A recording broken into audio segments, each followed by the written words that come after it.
Hello everyone, my name is Elizabeth and today I'll be teaching you how to use Instagram. First you have to create your own personal account and you can do that by clicking sign up. Once you have logged in, you can see all the features it has. Your homepage will basically be pictures of the people you have chosen to follow, whether your friends, people you may know, and even celebrities. This next icon you have are your messages where you can chat with your friends on there and send messages to people you're also following.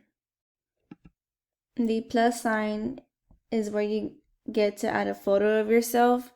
Here you get to decide if you want to post just one or multiple photos at the same time, and you also get to pick a collage format or add a filter on your pictures.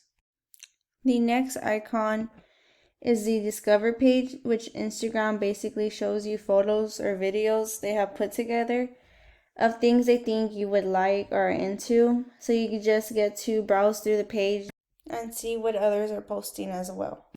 The heart icon is where you get your notifications. You'll get notified on how many likes you have gotten on your photo, as well as who liked your photo you just posted, and you even also get friend requests on there. This next icon you have here is your profile.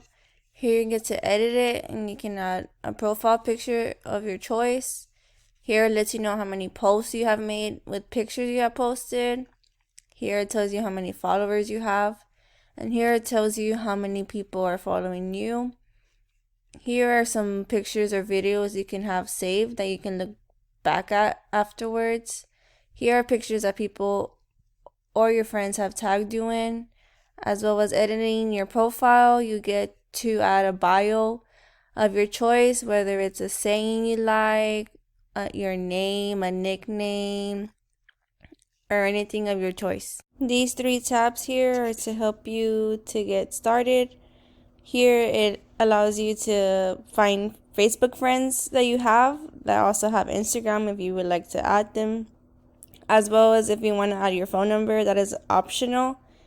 And then, how I said before too, you get to add a profile picture. And that concludes my video on how to make an Instagram account. Thank you for watching.